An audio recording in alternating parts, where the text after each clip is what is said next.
Good morning. जैसा कि हमने पिछली क्लास में पढ़ा, थॉमसन मॉडल पढ़ा और रदरफोर्ड का एटॉमिक मॉडल पढ़ा, ठीक है। और दोनों के ऑब्जर्वेशन और दोनों के कंक्लूजन हम लोगों ने देखे।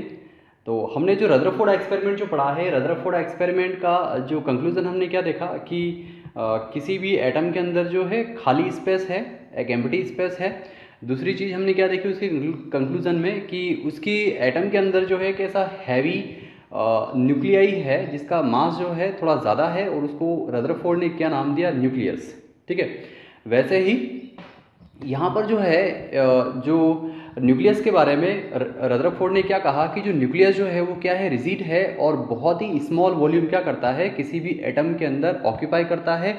और एटम का जो पूरा जो मास है लगभग उस न्यूक्लियस के ऊपर क्या करता है, कंसंट्रेट करता है पूरी तरह से।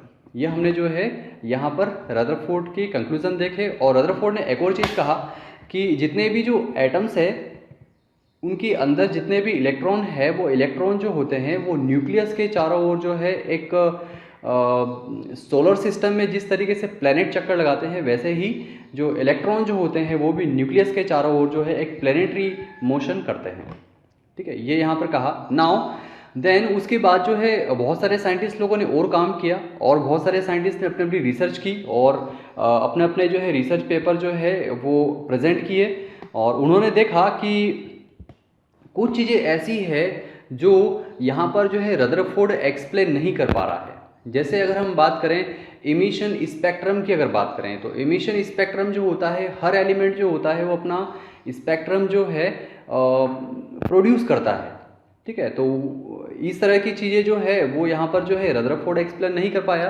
तो उसको समझने के लिए जो है हमें और भी एक नए मॉडल की ज़रूरत पड़ी और उस मॉडल को हम जो है बोहर मॉडल के नाम से जानते हैं। बोहर मॉडल की हेल्प से हमें जो है यहाँ पर जो ऑर्बिटल्स है, ऑर्बिट्स है, उनकी अंदर जो एनर्जी है, ठीक है, उन सभी के बारे में जो है बोहर मॉडल हमें पढ़ना बहुत ज़रूरी है। तो यहाँ पर हम लोग जो है बोहर मॉडल को समझने से पहले हमें यहाँ पर एक तो सबसे पहली जो चीज़ समझनी है वो है आपका इलेक्ट्रोमैग्नेटिक रेडिएशन।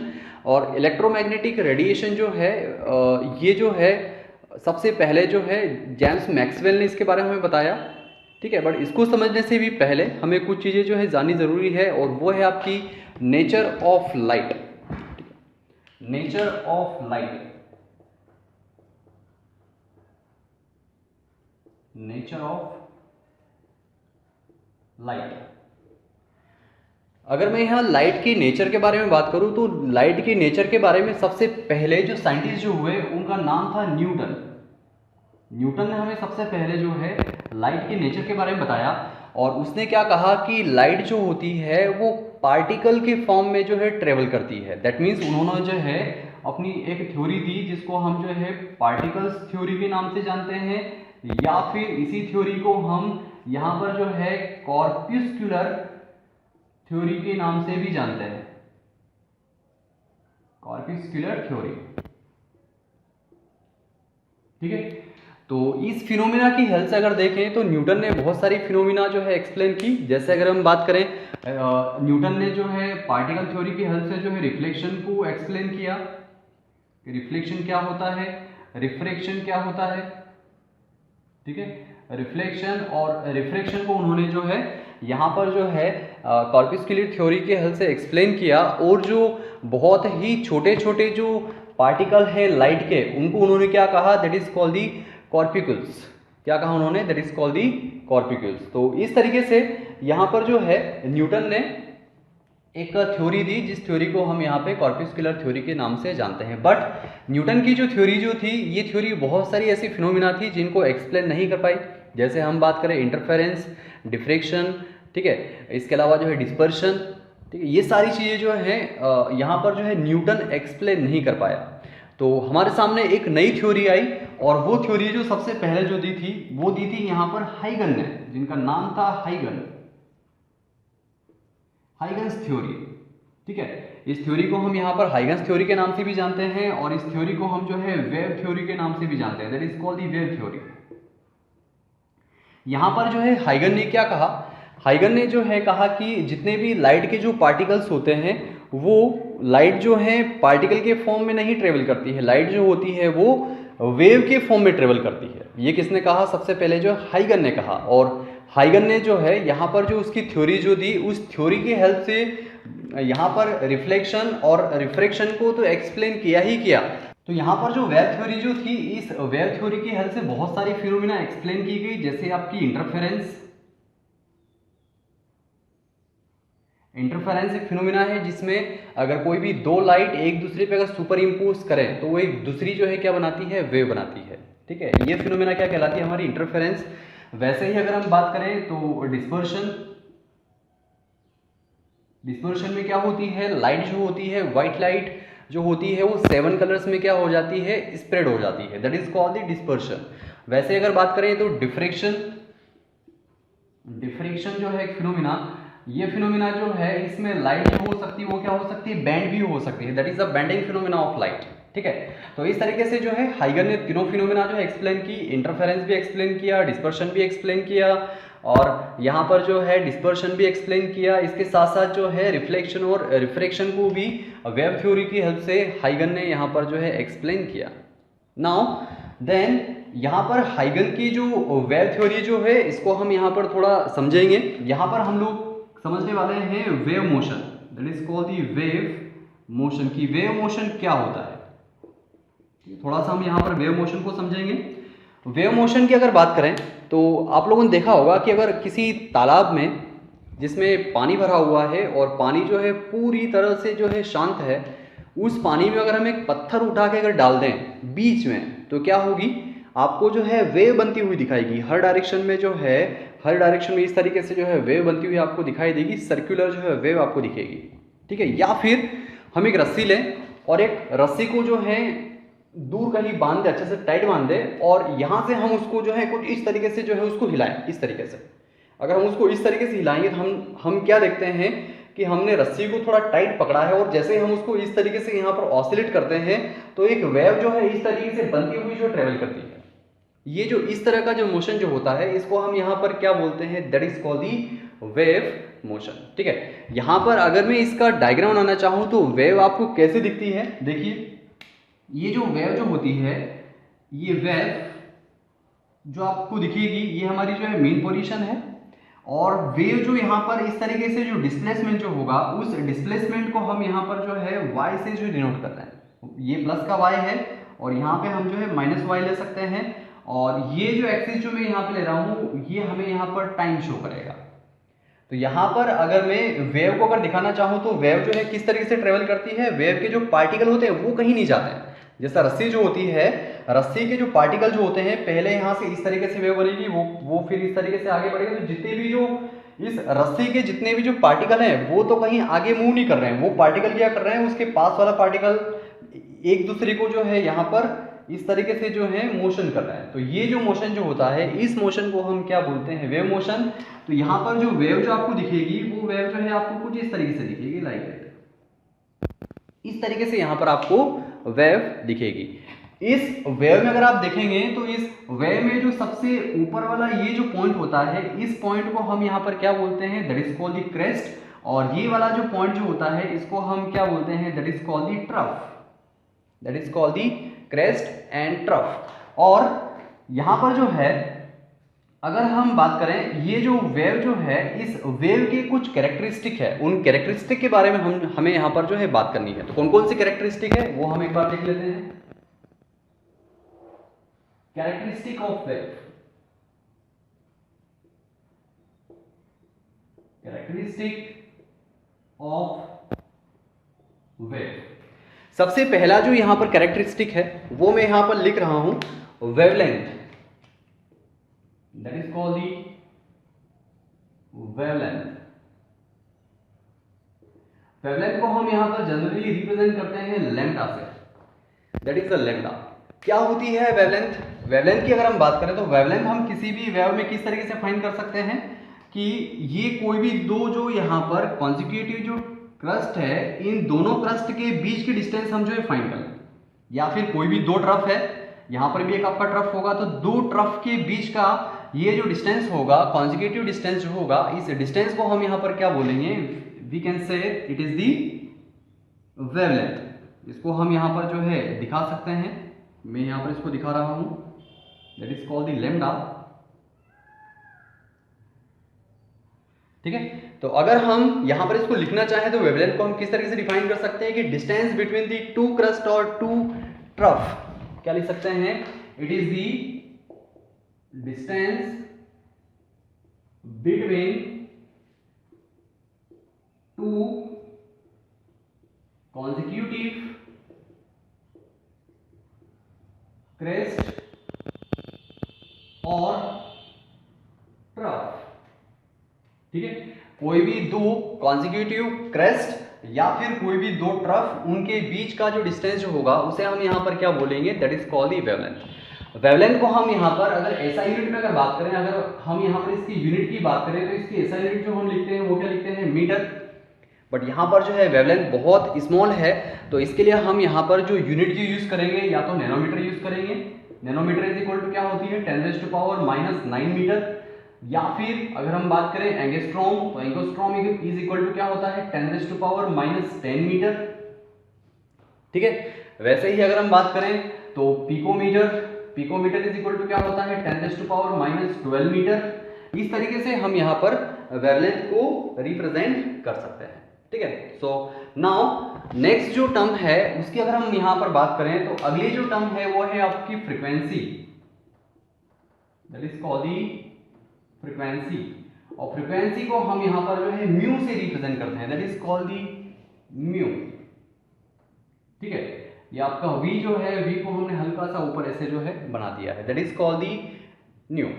अगर मैं यहाँ पर फ्रीक्वेंसी की अगर बात करूँ तो फ्रीक्वेंसी क्या होती है, आपने पढ़ा होगा फ्रीक्वेंसी क्या होती है, दैट मीन्स कोई पार्टिकल यहाँ पर जो है पर सेकेंड में कितने साइकिल बनाता है, इस वेव के अंदर जो है एक सेकंड में कितने साइकिल बनेंगे, वही हमारा क्या होगा, दैट इज कॉल्ड फ्रीक्वेंसी। तो फ्रीक्वेंसी को हम यहाँ पर सिंपली किस तरीके से डिफाइन कर सकते हैं कि number of cycle per unit time, number of cycle per unit time या पर सेकेंड इज कॉल्ड फ्रीक्वेंसी। ठीक है, फ्रीक्वेंसी की अगर मैं यहां पर ऐसा यूनिट की अगर बात करूं तो फ्रीक्वेंसी की ऐसा यूनिट अगर हम लिखना चाहें तो क्या लिख सकते हैं, साइकिल पर सेकेंड। क्या है आपकी, साइकिल पर सेकेंड, नंबर ऑफ साइकिल पर सेकेंड। ठीक है, तो साइकिल जो है यहां पर उसकी तो कोई यूनिट नहीं होती है, तो यहां पर जो है या तो सिंपली हम क्या लिख सकते हैं, सेकेंड क्या होता है, 1/सेकेंड को हम इस तरीके से लिख सकते हैं, या फिर इसी को पर सेकेंड भी हम लोग लिख सकते हैं। और फ्रीक्वेंसी की अगर हम एक और यूनिट की बात करें तो इसको हम सीपीएस भी लिखते हैं, that is called the CPS, CPS cycle पर सेकेंड। या फिर इसकी हम एक और यूनिट यूज करते हैं, that is called the hertz, that is called the hertz. तो हर्ट्ज इसकी जो है ऐसा यूनिट है, हम कहीं पर जो है पर सेकेंड भी यूज करते हैं, कहीं पर हम जो है सीपीएस भी यूज करते हैं। तो ये तीनों जो है क्या है, सेम है, तीनों ही यहाँ पर इक्वल है, that is called the frequency. Frequency के बाद अब हम यहां पर बात कर रहे हैं और वो है आपकी velocity, that is called the velocity. Velocity को हम यहां पर स्मॉल c से रिप्रेजेंट करते हैं। वेलोसिटी को हम यहां पर किस तरीके से डिफाइन कर सकते हैं कि the distance travel by the wave in 1 second. किस तरीके से डिफाइन कर सकते हैं हम यहां पर कि distance travel, it is the distance travel in 1 second is called velocity. और अगर हम लाइट की अगर स्पीड की बात करें, यहां पर जो वेव है वो किसकी है, लाइट की है। तो अगर हम लाइट की अगर स्पीड की बात करें तो लाइट की जो वेलोसिटी जो होती है वो कितनी होती है, 2.99 × 10⁸ मीटर पर second.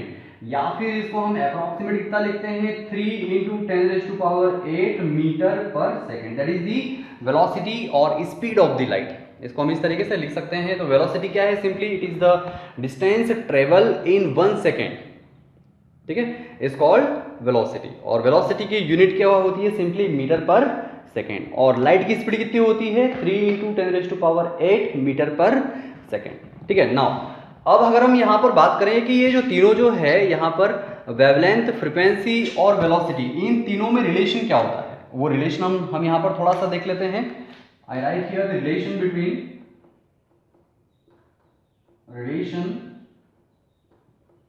Between lambda nu and c. इन तीनों में क्या रिलेशन होता है? सिंपली आपको एक सिंपल सा फार्मूला याद रखना है, और वो फार्मूला यहां पर क्या है कि C is equal to lambda into nu, या फिर इसी को हम क्या लिख सकते हैं, lambda is equal to C upon nu. That means इस रिलेशन को अगर आप देखोगे तो यहां पर जो लाइट की जो स्पीड है वो तो क्या है, कांस्टेंट है। C क्या है? C तो हमारा कांस्टेंट है। C क्या है? It is the speed of light. ठीक है, तो सिंपली अगर हम यहां पर लिखना चाहें तो क्या देख सकते हैं कि lambda is inversely proportional to frequency.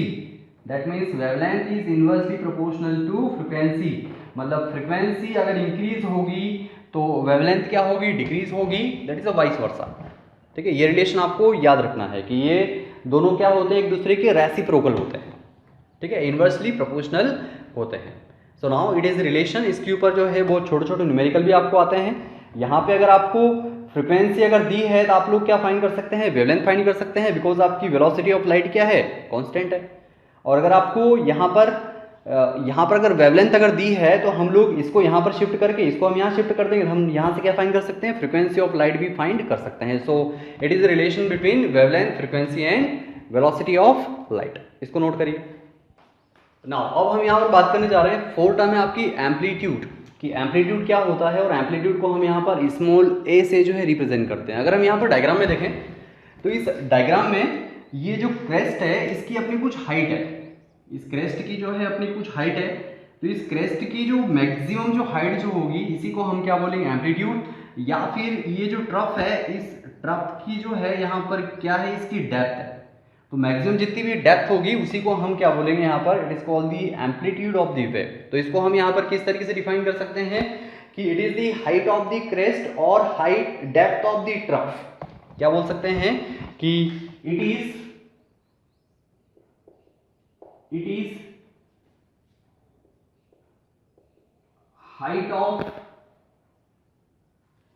Height of crest और depth of trough of wave. ठीक है, so it is the height of crest और depth of trough of a wave is called amplitude of the wave. इसको हम simply ए से represent करेंगे। अगर हम यहां पर बात करें तो इसकी यूनिट क्या होगी, सिंपली हाइट की या फिर डेप्थ को हम बेसिकली जो है किस में मेजर करते हैं, या तो हम इसके एसआई यूनिट अगर देखना चाहें तो एम्पलीट्यूड की एसआई यूनिट भी क्या होगी, मीटर। क्या होगी, वी कैन सिंपली हम यहाँ पर क्या लिख सकते हैं, मीटर। इसकी यूनिट जो है यूज कर सकते हैं। और जो यहाँ पर जो एम्पलीट्यूड जो होता है वो यहाँ पर जो एम्पलीट्यूड जो होता है, ये एम्पलीट्यूड हमें क्या दिखाता है कि ब्राइटनेस और उसकी जो डार्कनेस जो है लाइट की कितनी होगी। दैट मीन्स सिंपली अगर मैं यहाँ पर इंटेंसिटी ऑफ लाइट की अगर बात करूं, इंटेंसिटी ऑफ लाइट की अगर मैं बात करूं, that is represented by I. तो हम लोग क्या लिखते हैं कि intensity of light is directly proportional to square of the amplitude. ये रिलेशन आपको याद रखना है, ये फिजिक्स में बहुत ज़्यादा यूज होता है। ठीक है, 11th की फिजिक्स में और 12th की फिजिक्स में जो है, जहाँ पे आप लोग लाइट पढ़ते हैं वहाँ पे आपका बहुत ज़्यादा यूज होता है। तो intensity of light is directly proportional to square of the amplitude. ठीक है, सो यहाँ पर जो है जितनी ज़्यादा एम्पलीट्यूड होगा उतनी ही इंटेंसिटी आपकी जो है ज़्यादा होगी। ये रिलेशन आपको यहाँ पर याद रखना है। नाउ इसके बाद जो है एक और टर्म्स है वो आपको याद रखनी है, that is called the wave number. जिसे हम किस नाम से जानते हैं, that is called the wave number.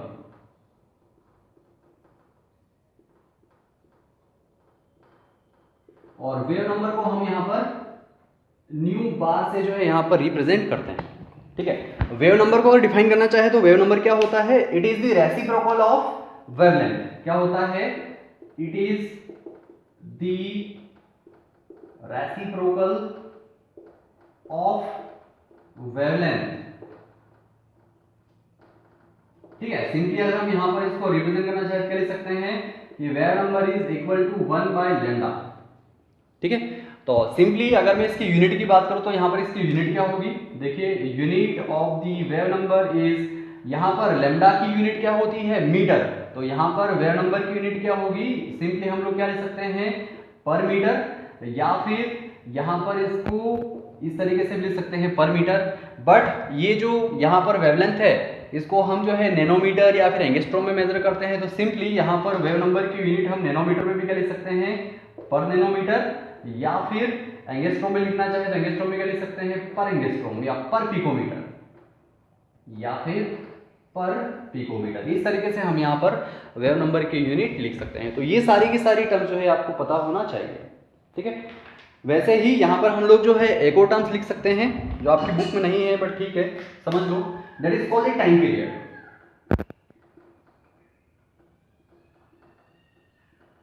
Time period क्या होता है, what is the time period,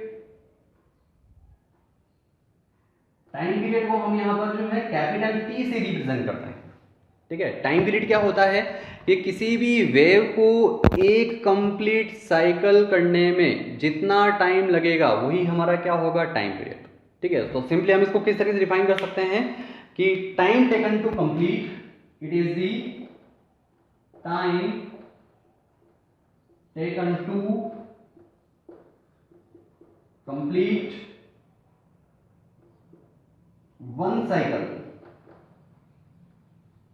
of a wave, किसी भी वेव को एक साइकिल पूरा कंप्लीट करने में जितना टाइम लगेगा उसे ही हम क्या कहेंगे, टाइम पीरियड। और इसकी यूनिट सिंपल क्या होती है, टाइम की ऐसा यूनिट हम लोग जानते हैं क्या होती है, सेकेंड। तो यहाँ पर जो इसकी ऐसा यूनिट जो होगी टाइम पीरियड की वो क्या होगी आपकी, सेकेंड। तो ये सारी टर्म्स आपको एक वेव के अंदर जो है पता होना चाहिए, ठीक है। नाउ इसके बाद हम लोग यहाँ पर बात करेंगे इलेक्ट्रोमैग्नेटिक रेडिएशन। पहला भी नोट करिए। नाउ अभी हम लोगों ने जो है वेव मोशन के बारे में पढ़ा। नाउ इसके बाद हम लोग यहाँ पर पढ़ने जा रहे हैं इलेक्ट्रोमैग्नेटिक रेडिएशन। जैसा कि हमने यहाँ पर अभी वेव मोशन में क्या पढ़ा कि जो वेव जो होती है वो क्या करती है, इस तरीके से जो है ऑसिलेट करती है, और जो वेव के जो पार्टिकल होते हैं वो कहीं भी नहीं जाते हैं, वो जहाँ पे है वहीं रहते हैं। बाकी जो है वो पार्टिकल अपनी ही पोजीशन पे क्या करते रहते हैं, इस तरीके से जो है ऑसिलेट करते रहते हैं, ठीक है। तो वहीं पर जो है सबसे पहले हमें जो है इलेक्ट्रोमैग्नेटिक रेडिएशन के बारे में एक साइंटिस्ट थे जिनका नाम था मैक्सवेल। मैक्सवेल ने हमें सबसे पहले जो है इलेक्ट्रोमैग्नेटिक रेडिएशन के बारे में बताया, और उन्होंने क्या कहा कि इलेक्ट्रोमैग्नेटिक जो रेडिएशन है वो एक तरह की क्या है, it is a form of energy. ये क्या है कि it is the form of energy, it is the form of energy, ठीक है। जो सन से जो आने वाली जो लाइट जो होती है वो एक तरह की एनर्जी है, और ये जब भी प्रोड्यूस होती है तो दो तरह की जो है यहाँ पर फील्ड सेटअप करती है, ठीक है। ये जब भी प्रोड्यूस होती है, सन से आने वाली जो लाइट जो होती है वो वेव के फॉर्म में ट्रेवल करती है, और वेव के अंदर के जो पार्टिकल है वो जहाँ भी अपना जो है डिस्टर्बेंस प्रोड्यूस करते हैं वहाँ पर जो है दो तरह की फील्ड जो है सेटअप करती है। पहली जो फील्ड है आपकी इलेक्ट्रिक फील्ड, और सेकेंड जो है आपकी magnetic field,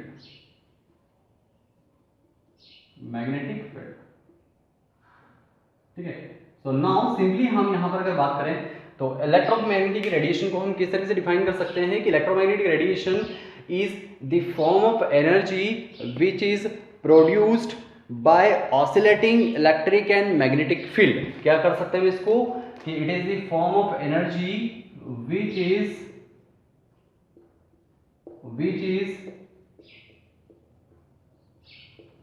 produced by oscillating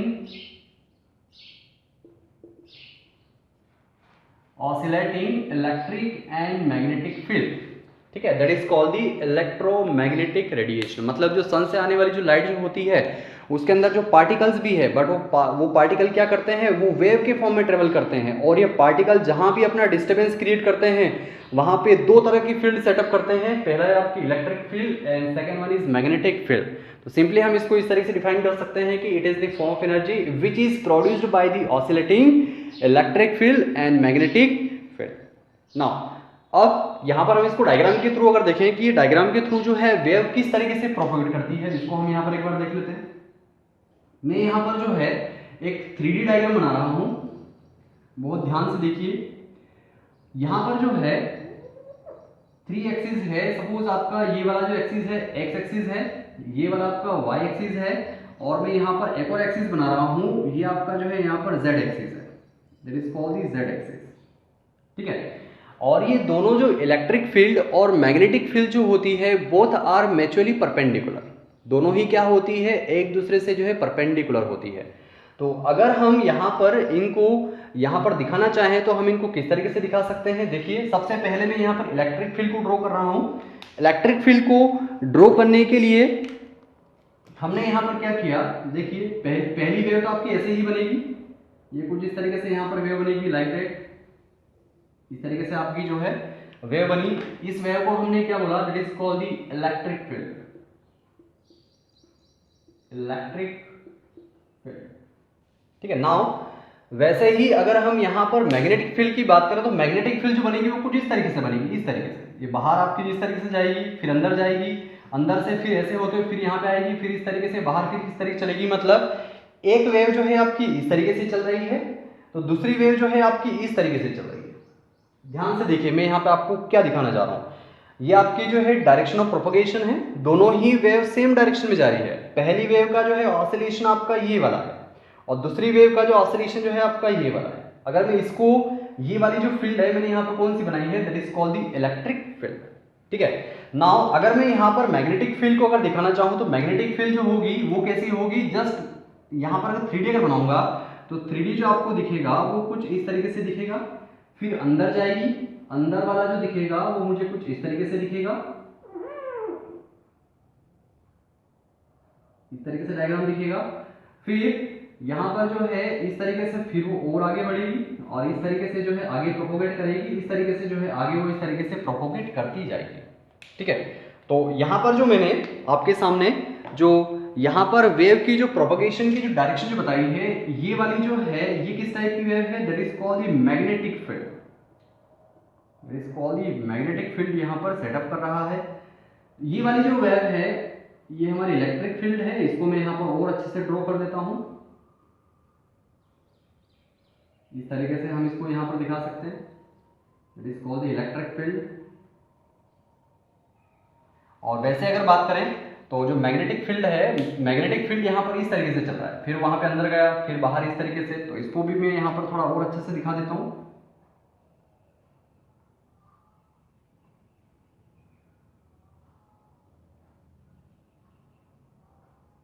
ठीक है, वैसे ही हम यहाँ पर भी थोड़ा इसको और अच्छे से दिखा देते हैं।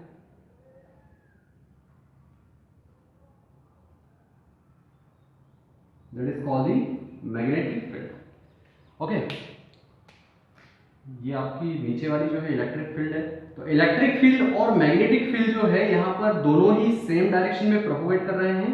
इनकी प्रोपोगेट की जो डायरेक्शन है, दोनों की डायरेक्शन आप अलोंग दी कौन सा एक्सिस पे है, आपकी यहाँ पर वाई एक्सिस पे है।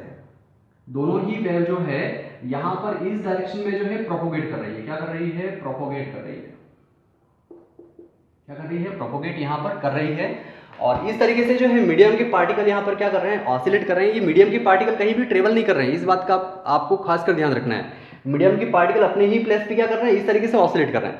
और मैग्नेटिक फील्ड के पार्टिकल जो है यहाँ पर इस तरीके से ऑसिलेट कर रहे हैं, इस तरीके से ऑसिलेट कर रहे हैं। ठीक है, तो इस तरीके से ये जो है हमने क्या बनाई यहाँ पे, इलेक्ट्रिक फील्ड को हम इस तरीके से यहाँ पर जो है दिखा सकते हैं। That is called the electric field, sorry that is called the electromagnetic radiation. Now अब हम यहाँ पर बात करें कि जब भी ये इलेक्ट्रोमैग्नेटिक फील्ड रेडिएशन जब भी प्रोड्यूस होता है तो हमें जो है एक स्पेक्ट्रम जो है प्रोड्यूस करता है, एक स्पेक्ट्रम जो है इमिट करता है, जिसमें जिसको हम स्पेक्ट्रम को हम यहाँ पर increasing order of wavelength and decreasing order of frequency देखते हैं।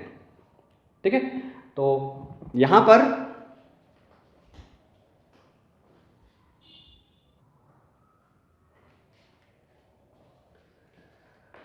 नाउ ये जो है यहाँ पर इलेक्ट्रोमैग्नेटिक रेडिएशन हमने देखी कि इलेक्ट्रोमैग्नेटिक रेडिएशन जो इस तरीके से प्रोपोगेट करती है। इस यहाँ पर इसके जो हमें कुछ कैरेक्टरिस्टिक देखने हैं, that is called the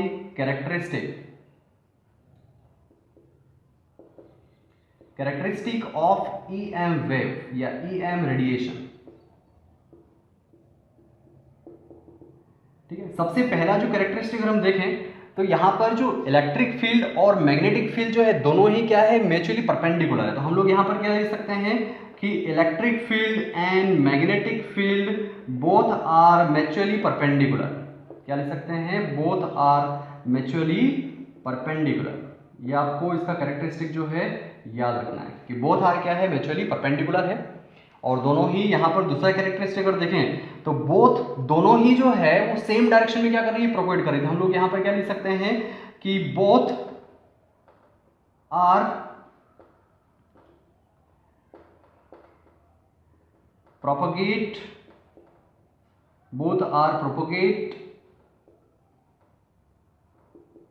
in the same direction। ठीक है, दोनों एक तो परपेंडिकुलर है, दोनों सेम ही डायरेक्शन में क्या कर रही है, प्रोपोगेट कर रही है।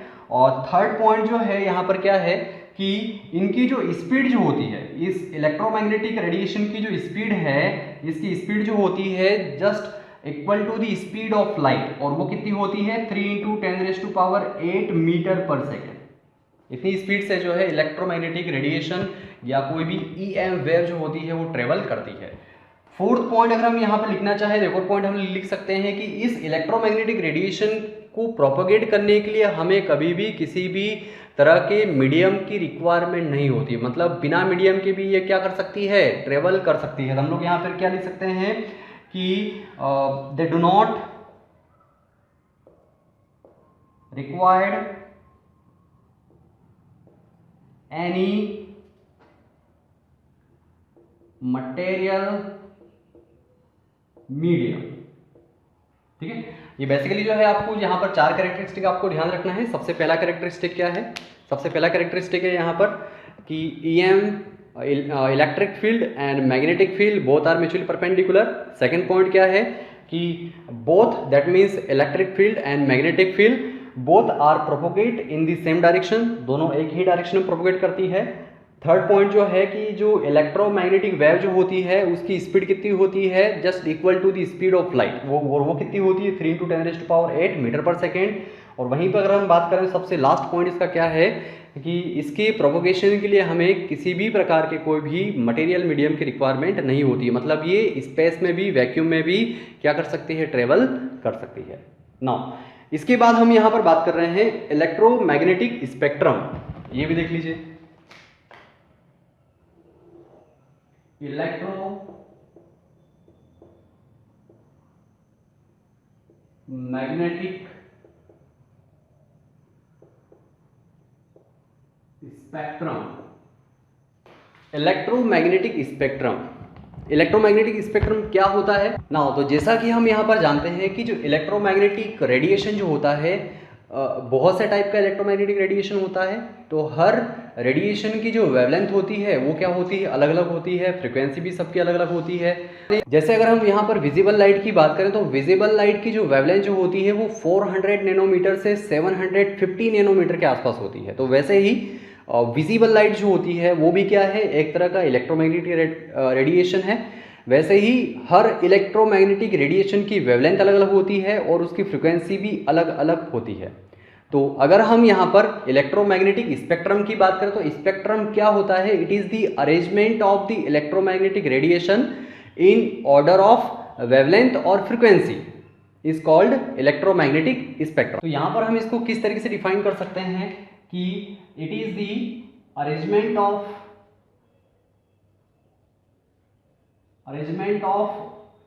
All the electromagnetic radiation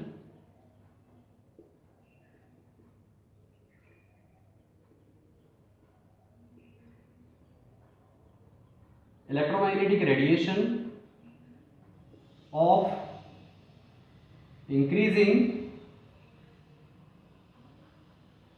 order of their wavelength and decreasing order of their frequency is called electromagnetic spectrum. ठीक है, सो इस तरीके से हम यहाँ पर जो है इलेक्ट्रोमैग्नेटिक स्पेक्ट्रम को जो है डिफाइन कर सकते हैं। अब हम यहाँ पर देखने जा रहे हैं कि स्पेक्ट्रम को हम यहाँ पर किस तरीके से ड्रॉ कर सकते हैं। देखिए मैं यहाँ पर स्पेक्ट्रम जो है ड्रॉ करने जा रहा हूँ। यहाँ हमारे पास जो है सबसे ऊपर वाली जो मैंने यहाँ पे लाइन दी है, यहाँ पर हम लोग शो करेंगे wavelength, that is called wavelength. और वेवलेंथ को हम यहाँ पर सेंटीमीटर में लिख रहे हैं, ठीक है, जिसको हम यहाँ पर लैम्डा से रिप्रेजेंट करते हैं। और इसके जस्ट नीचे अगर हम देखें तो यहाँ पर हम दिखाएंगे that is called the frequency. क्या है हमारी, that is called the frequency, जिसको हम यहाँ पर न्यू से डिनोट करते हैं। और इसकी जो ऐसा यूनिट हम यहाँ पर ले रहे हैं वो है आपकी hertz, that is called the hertz. Now wavelength को मैं यहाँ पर जो है ड्रॉ कर रहा हूँ। हम लोग यहाँ पर वेवलेंथ शो करेंगे 10⁻⁻14, 10⁻⁻12, 10⁻⁻10, 10⁻⁻8, 10⁻⁻6, 10⁻⁻4, 10⁻⁻2 और 10⁻1, और यहाँ पर मैं लिख रहा हूँ 10⁻2। ठीक है, और वैसे ही अगर मैं यहाँ पर फ्रीक्वेंसी अगर ड्रॉ करना चाहूँ तो फ्रीक्वेंसी हम यहाँ पर किस ऑर्डर में यहाँ पर ड्रॉ करेंगे, 10⁻24 से हम यहाँ पर जो शुरू करेंगे। तो यहाँ पर मैं जो है फ्रीक्वेंसी शो कर रहा हूँ 10⁻24, यहाँ पर मैं दिखा रहा हूँ 10⁻20। ठीक है, इसके बाद इसके जस्ट पास में यहाँ पर जो है आपका 10⁻16, यहाँ पर जो है आपकी 10⁻14, इसके जस्ट पास में जो है 10⁻12, और यहाँ पर जो है 10⁻10, हम लोग लिख देते हैं 10⁻8। ठीक है, तो यहाँ पर जो वेवलेंथ को मैंने यहाँ पर जो दिखाया है वो वेवलेंथ हमारी इकाई में है, यहाँ पर सेंटीमीटर में है, और फ्रीक्वेंसी इकाई में यहाँ पर हर्ट्ज में है। इसके बीच में हम एक और ले लेते हैं, यहाँ पर ले लेते हैं 10⁻20। ठीक है, अब सबसे पहले अगर हम देखें तो सबसे पहला जो है मैं यहाँ पर आपके सामने जो दिखा रहा हूँ वो है आपकी कि सबसे पहले वाली जो यहाँ पर वेवलेंथ है 10⁻⁻14। यहाँ पर जो वेव जो बनती है, यहाँ की जो वेव जो होती है उसको हम बोलते हैं cosmic wave, that is called the cosmic wave. ठीक है, और ये कॉस्मिक वेव जो होती है ये बेसिकली बहुत सारी बुक में जो है इसके बारे में कुछ लिखा हुआ नहीं है। बहुत सारी जो बुक्स हैं इसको इलेक्ट्रोमैग्नेटिक रेडिएशन मानती भी है, और बहुत सारी बुक्स में जो है इसको इलेक्ट्रोमैग्नेटिक रेडिएशन नहीं मानती है, बिकॉज ये जो वेव जो होती है वो स्पेस में होती है, तो इसके बारे में जो है ज़्यादा स्टडी अभी तक हुई नहीं है। ठीक है, बट इस ऑर्डर की जो वेव जो होगी उसे हम क्या बोलते हैं, कॉस्मिक वेव। वैसे ही अगर हम बात करें यहाँ पर तो 10⁻⁻12 इस ऑर्डर की जो वेव जो होगी उसे हम यहाँ पर क्या बोलेंगे, that is called the gamma ray. ठीक है, नाउ वैसे ही अगर हम बात करें यहाँ पर तो 10⁻⁻10 इस ऑर्डर की जो वेव जो होगी उसे हम यहाँ पर क्या बोलेंगे, that is called the X ray. क्या बोल सकते हैं हम उसको, सिंपली एक्सरे यहाँ पर बोल सकते हैं। वैसे ही अगर हम बात करें यहाँ पर तो 10⁻⁻6 जो है उसके जस्ट पहले यहाँ पर जो है एक वेव होती है 10⁻⁻6 से जस्ट पहले, इस ऑर्डर की जो वेव जो होती है उसको हम बोलते हैं यूवी रे, अल्ट्रा वायलेट रे। क्या बोलते हैं, अल्ट्रा वायलेट रे। इसको हम यूवी रेडिएशन के नाम से भी जानते हैं। वैसे ही अगर हम यहाँ पर बात करें तो 10⁻6 से लेके 10⁻4 इसके बीच में अगर हम बात करें 10⁻6 से 10⁻4 इसके बीच में ये यूवी रेडिएशन जो है आपका यहां तक होती है। ठीक है, इसके बीच में जो रेडिएशन जो होता है वो है आपकी विजिबल रे, इट इज कॉल्ड विजिबल रे, जिसे हम देख सकते हैं।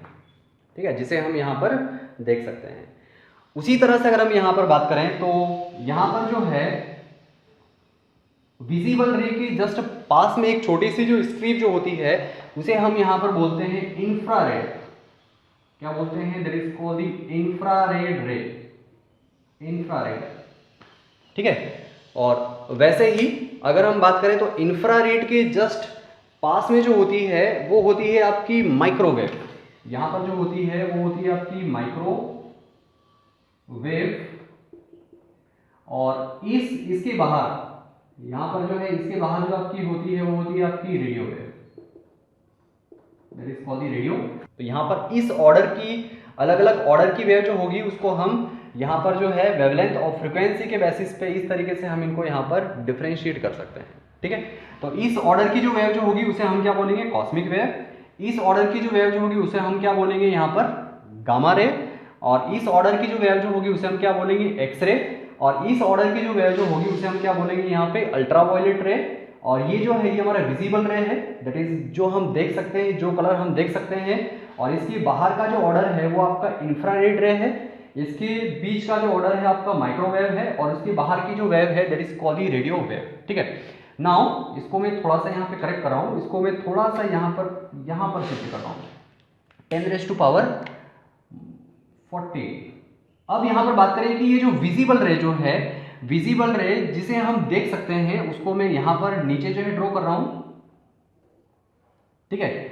ये आपकी जो विजिबल रे है, इस विजिबल रे की अगर बात करें तो कौन कौन से कलर हम देख सकते हैं। सिंपली हम जो है विबग्यो,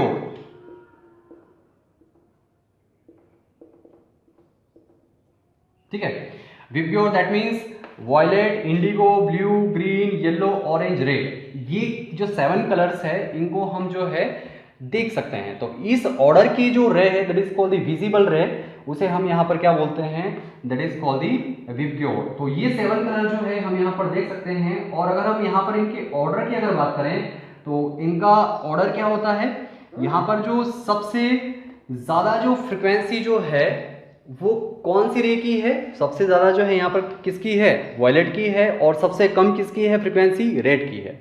वेवलेंथ सबसे ज्यादा किसकी है, वेवलेंथ जो है वो सबसे ज्यादा किसकी है, वो इसकी है, रेड की है।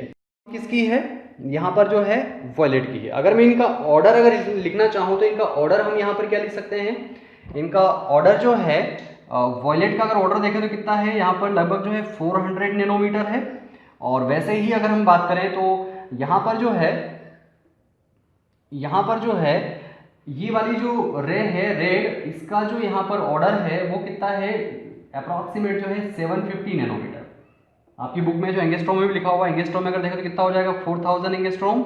और यहाँ पर कितना हो जाएगा आपका, लगभग जो है 7500 एंगस्ट्रॉम, ठीक है। तो ये सारी चीज़ें जो है आपको एटलीस्ट यहाँ पर जो हमारी जो विजिबल जो रेंज है उसकी वेवलेंथ की अगर बात करें तो आपको वो कितनी है, 400 to 750 नैनोमीटर जो लाइट हम देख सकते हैं। और बाकी सारी चीज़ें जो है हमें इसी ऑर्डर में इनको याद रखना है।